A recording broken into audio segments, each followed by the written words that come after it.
terceiro e último bloco e agora vamos mostrar para vocês um caso de implantes anteriores. Então, a falta de dentes anteriores que foram substituídos por implante. Vamos mostrar para eles, Jean? E esse caso aqui, diferente dos que a gente apresentou hoje, a falta vinha vinculada ao uso de uma prótese removível bem na região onde a gente vai fazer a instalação dos implantes.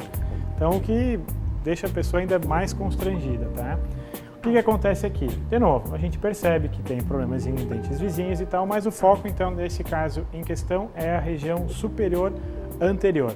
Passando rapidamente, eu vendo, a grosso modo, não, tem os dentes ali, tá tudo certo. Mas o que acontecia aqui, tá? O paciente, então, chegou ao consultório fazendo uso de uma prótese removível que envolviam esses 3 dentes. Além do mais, alguns dentes posteriores.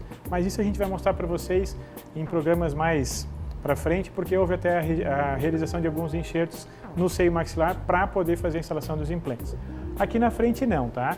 Então como é que está esse caso? De novo, a prótesinha dele, removível, parcial removível, não tinha nem os grampos aqui na frente. Então, esteticamente não comprometia tanto, porque a maioria delas tem aqueles grampos que são obrigados a abraçar o dente para poder dar uma fixação maior.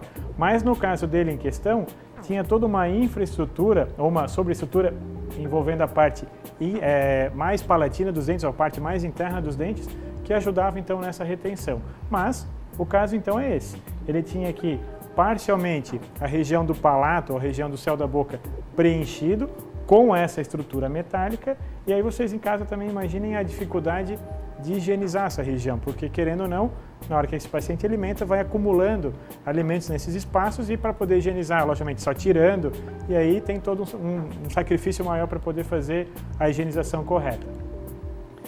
Uma vista então agora com a prótese removível, a gente percebe então a perda óssea que houve aqui, que é bem comum a partir do momento que há a extração desses dentes. Independente de qual fase da vida que for, sempre haverá uma perda em volume. Então, para pacientes que estão em condições assim, o tempo é muito importante, porque cada vez que vai deixando passar mais ele vai ter uma perda em volume e também um pouco em altura. Mas nessa região específica, a perda maior sempre é em espessura, tá? Na próxima foto, aqui de novo, uma falsa impressão que a gente tem um bom volume para poder fazer um trabalho com implantes ali com diâmetros bem satisfatórios, mas não, isso aqui acaba sendo como se, por trauma daquela prótese durante muitos anos, acaba calejando essa gengiva, então até deixa ela com um volume relativamente maior, tá? Esteticamente assim, não tem nem o que comentar, então fica extremamente comprometida essa região. E aí, se vocês lembrarem nas fotos anteriores, tá? Ele tinha uma prótese com 3 dentes, sendo que ali ele tem a perda de 4 dentes, ou seja, nas fotos, talvez, pode voltar uma foto ali, isso mesmo. Então aqui, a gente tem aqui de canino a canino, tá? E aí na prótese dele ele tem 3 dentes, então o que aconteceu já? A gente percebe que ele tem mordida cruzada e outros problemas.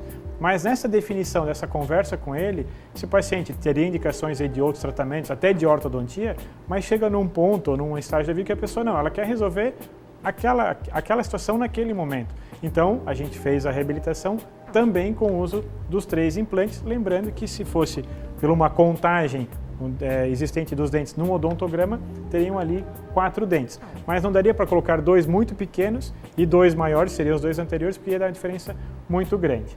Então é feito todo um planejamento aqui num exame tomográfico, então esse exame a gente solicita para o paciente e faz essa avaliação toda prévia, para que no dia a gente possa então ter total segurança e garantia do que está sendo feito, sem ter nenhum problema no momento da cirurgia, tá? Seleção aqui dos 3 implantes, de novo, essas inclinações a gente determina em função do espaço e da quantidade óssea que a gente tem naquela região. Na próxima foto, os implantes aqui então já instalados, a gente percebe aqui na quantidade de 3 e essas inclinações não interferem em nada depois no trabalho, no resultado final, até porque os componentes que são acoplados sobre os implantes, se houver a necessidade, podem ser ainda angulados, tá? Então esse implante que a gente está utilizando no caso dele é um implante de uma marca chamada Straumann, que também então dá aí a possibilidade para ele de uma reabilitação mais rápida. Nesse caso aqui a gente está dando um tempo de cicatrização de 42 dias, já fazendo uso dos cicatrizadores ao mesmo tempo. A gente vai mostrar agora um vídeo para vocês de como é que funcionaria então a seleção do material. Logicamente, essa conversa de definir que material vai ser utilizado é definida logo no começo do tratamento, mas a gente vai mostrar agora para vocês um vídeo de como é que é e de quais são essas diferenças, tá? Então, o que vocês estão podendo verificar aí no vídeo, tá? Aqui existe uma diferença de materiais, independente que é sobre um implante ou sobre outro tipo de implante, ou até de diferentes marcas, e aí, além do mais, até sobre dente, a gente pode fazer uma variação grande do material que vai ser utilizado, que vai ser inserido diretamente ou sobre o dente ou acoplado diretamente sobre o implante. No caso que eu estou apresentando para vocês e aqui, a gente então está fazendo os trabalhos sobre implante. E aí, independente desse material, a aplicação da porcelana, ela pode dizer que é a mesma. Logicamente, quando tem essa estrutura metálica, o laboratório tem que ter um cuidado maior para tentar mascarar, pelo fato de ser mais escuro. E quando é feito em zircônia, por exemplo, não tem essa dificuldade mais na hora da aplicação, mas no final, o resultado esteticamente a gente sempre vai procurar o mesmo.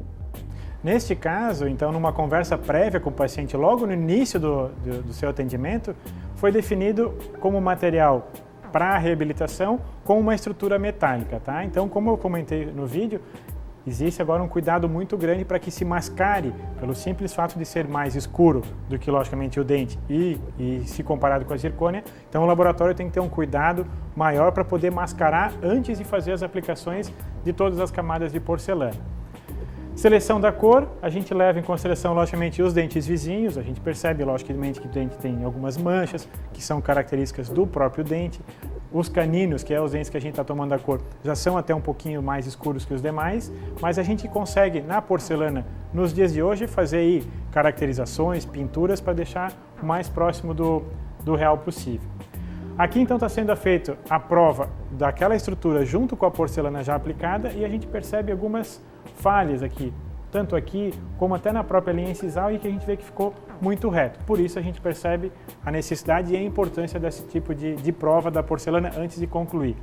Uma vista oclusal, a gente tem então a vantagem aqui extrema de ter esses parafusos passando aí pela essa região palatina, ou seja, pela parte interna e por trás dos dentes, facilitem muito no futuro a necessidade de alguma revisão e assim por diante.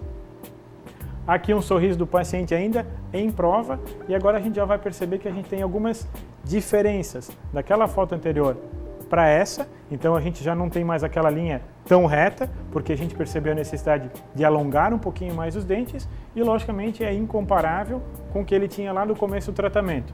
Lembrando sempre, isso aqui está individualizado, é 1 a 1, então o paciente vai ter toda a facilidade de poder estar higienizando da maneira mais fácil que ele pode, com fio dental e com a escovação mais tranquila.